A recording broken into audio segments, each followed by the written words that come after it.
ano, pahiya na naman po si Auntie Claire, no? Ito po ang sinabi kasi ni Auntie Claire dito po. Ayan, no? President Marcos accepts the resignation of Executive Secretary Lucas Bersamin and Budget Secretary Amina Pangandaman. Alam po natin to na sinabi lang yan na kunwari nag-resign. Pero ang totoo, sinipa. O eto nga ang patunay. Si Bersamin mismo. Hindi ko alam kung paano nagsimula yan na nag-resign ako. In-announce siguro yan pero wala akong resignation na final. So hindi po nag-file na resignation si Bersamin. Kaya sinabi na lumabas, nabasa ko na lang, I resigned out of delikadesa. Masarap pakinggan yung out of delikadesa. Pero hindi naman totoo yun. Hindi ako nag-resign. Yan po ang pahayag ni Bersamin. So between Auntie Claire at Bersamin, natural. Kinakailangan pa bang ispelengin niya kung kanino kami naniniwala? Naniniwala po kami kay Bersamin. Sinipa po siya. Sinipa po siya, tantingin natin, gagawin si Bersamin na mastermind. Kasi walang tumatay yung mastermind. Hindi naniniwala yung tao pala. Excuse me, mali. Naniniwala yung tao na si Saldico hindi siya yung main mastermind. Ngayon, nakaisip tong mga think tank ni Marcos, initsapwera si Bersamin, palabasin natin, gamitin natin to si Lacson na ang mga nanggagamit, etong Bersamin, na apo pala ni Bersamin, at saka yung Olaybar. Yusek lang, tindi, nanggagamit. Hindi rin naman po pwedeng palabasin nila na silang dalawa yung, malabo pong palabasin na silang dalawa yung mastermind. Kasi mas mataas pa si Saldico sa kanila, di ba? O, kung tutuusin. Kumbaga mas makapangyarihan pa, mas powerful pa si Saldico. Wala pong maniniwala na yung dalawa na yan, sila yung mastermind. Kaya ang pwede nilang ituro o pwede nilang palabasin si Lucas Bersamin ang nagma-mastermind ng lahat. Kaya ito po ang sagot ni Bersamin sa kanila. I will defend myself. Tiniyak ni dating Executive Secretary Lucas Bersamin na ipagtatanggol niya ang sarili matapos madawit sa 100 billion insertion sa 2020 ko. Ibibintang muna nila kay Bersamin yan. Pero hindi na rin naman nila makakasuhan si Bersamin kasi wala naman silang ebidensya. Ito po ang mga pahayag pa ni Bersamin. Although tinanggap na yung resignation ko na sinasabi, napalitan na ako, I consider myself at that time still responsible to hold over. Ibig sabihin, napalitan na po si Bersamin bago niya nalaman na siya pala ay nag-resign na. May kapalit na si Recto. Ang bilis po ng pangyayari. Mapapansin niyo po yung iba po ang tagal. May mga ano pa, sino ipapalit, di ba? Dito po kay Bersamin, mabilis ang pangyayari. Kasi gusto nilang palabasin, yun nga yung ini-imply ni Lacson, may termino siyang sinasabi na ayon kay Bernardo. Kita nyo, panay ayon. Si Bernardo naman, hindi naman din niya alam yun. Hindi naman siya yung nakipag-usap kay Bersamin. Ayon din yung kay Bonoan. So, eto na lang po yung sinabi niya. Na-disappoint siya pero hindi sama ng loob yun. Because you do not expect na yung can be out of office so quickly. O, yun po eh. Kaya kayo madali po kasi immediate reaction yan, ES Bersamin, immediate reaction yan, kinakailangan gumawa sila ng parang mabilis na hakbang para pagtakpan yung mga sinasabi ni Saldico.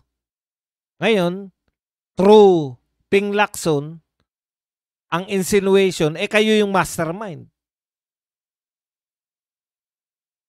Ito po ang sagot ni Bersamin. Wala akong kinalaman kay Mr. Bernardo at saka kay Olaybar. Hindi ko na kailangang ipaliwanag pa yan. dahil wala talaga akong kinalaman tungkol sa budget. Kung meron pang mga tao na gusto akong i-implicate dyan, itigil nyo na yan. Idemanda nyo na lang ako para sagutin ko ng tama. Kasi right now, puro inuendo, puro mga pasaring. Alam mo, natutuwa ako sa iyo, Secretary E.S. Bersamin. Kasi ngayon pumapalag ka, 'di ba? Puro inuendo, puro pasaring. Gusto mo idemanda ka na lang para masagot mo, 'di ba? So nararamdaman mo ngayon yung ginawa nila kay BP Sara. Walang masagot si BP Sara, no? Panay inuendo, panay pasaring yung 125 million. Ganyan ang ginagawa ng mga tauhan mo dati. Ganyan ang ginagawa ng mga kasamahan nyo na paninira. Sisirain kanila. Yan yung pinalaga nito ni Bersamin eh. Di maganda yan. Chief Justice ako dati. Wala akong iskandalo o bahid ng kalokohan. Ngayon pa na Executive Secretary ko, idadamay nyo ako sa ganyan, idadawit nyo ako, patunayan nyo na lang yan kung mayroon kayong patunay. Kung chismis lang, wag naman dahil ang social media napakabilis makasira. Pumapalag ka, no, Bersamin? Eh, anong pakiramdam mo nung sinisiraan nila si BP Sara ng taon na? Ah, 'di ba? Ngayon, ang lakas ng aray mo. Ilang araw ka palang tinitira na meron kang iskandal, meron kang anomalya sa 100 million. Ikaw yung gustong palabasin na mastermind.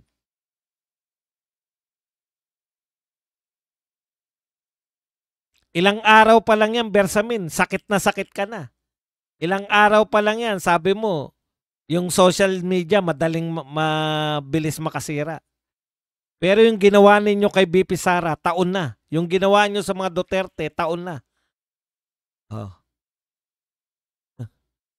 Kung sa'yo pala ginawa yung kay BP Sara, warak ka na. Ilang araw pa lang, pumapalag ka na, di ba? O, ganun po katatag yung mga Duterte. Pumabalik sa inyo eh. Yung ginawa ninyo kay BP Sara, paninira na wala naman. Meron na bang testigo kay BP Sara na siya ay naglustay nung sinasabi nila? Panay ganyan lang, inday lustay. Meron na po bang dokumento na nagsabi? Ano po sabi ni Vic Rodriguez? Absuelto na sa COA si BP Sara.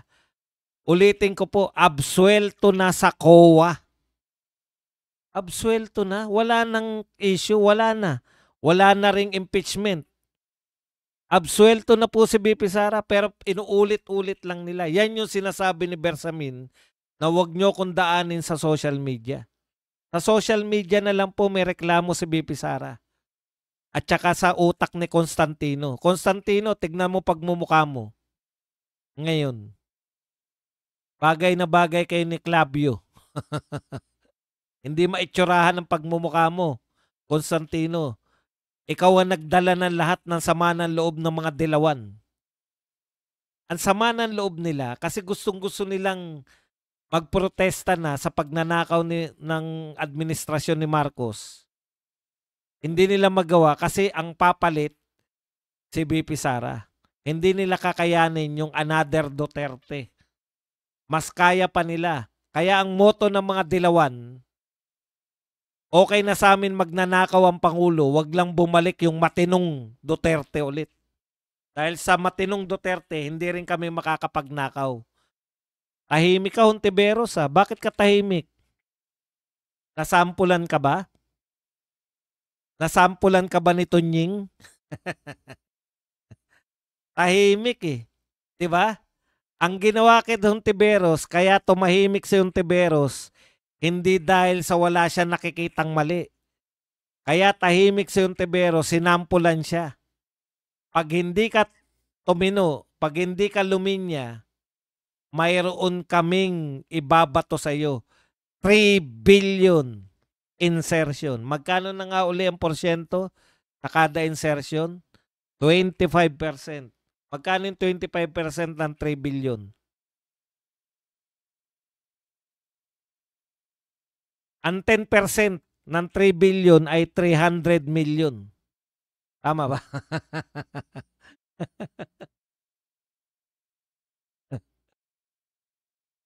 So kung 20%, 600 million. So kung 25%, putya, ang dami na. 750 million. Iba-tiba. Mananahimik ako pag nakakolekta ako ng 750 million.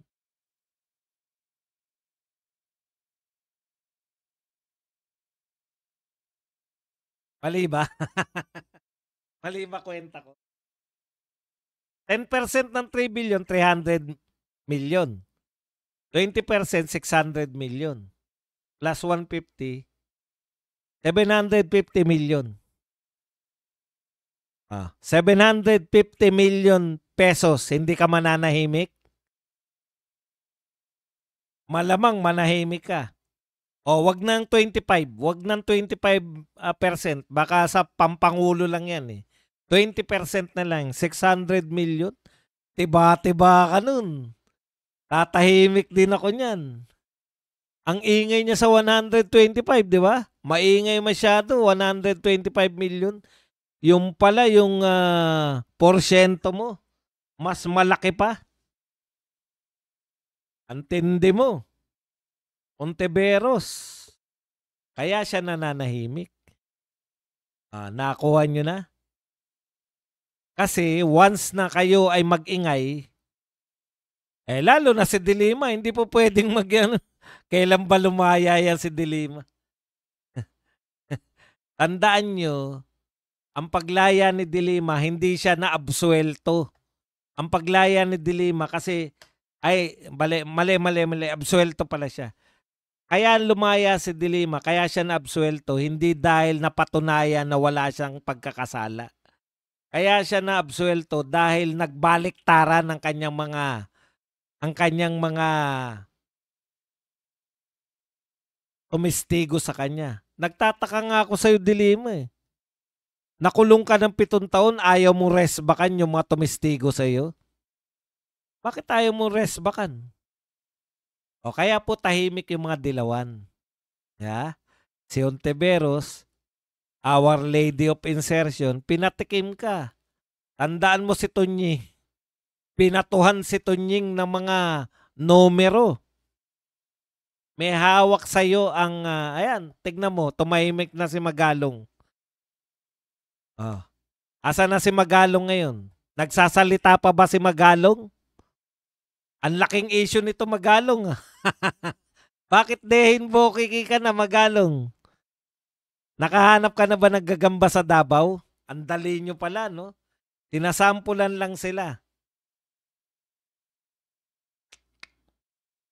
Mga mapagkunwari na mga anti-corruption kuno.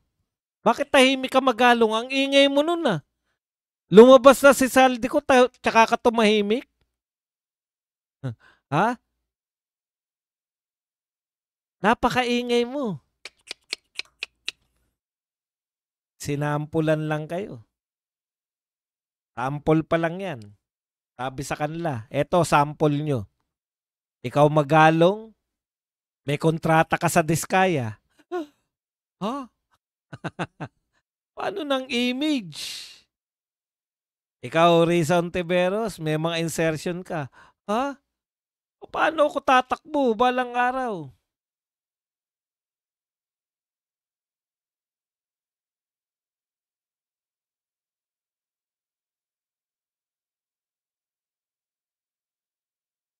Kaya hindi po sila nakakapalag.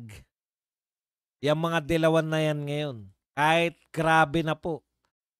Nag-expose na si Bersamin, nag-expose na si Aimee Marcos.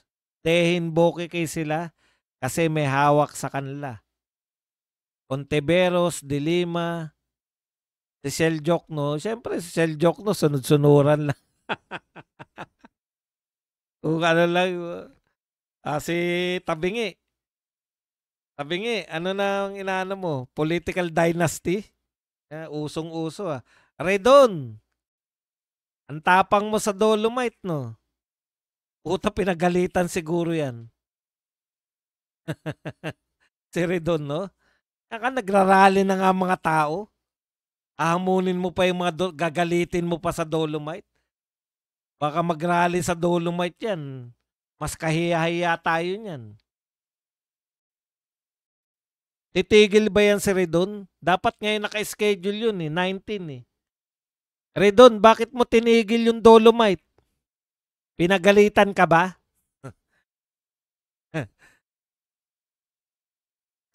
Ang tapang mo imbita, no? Kala mo,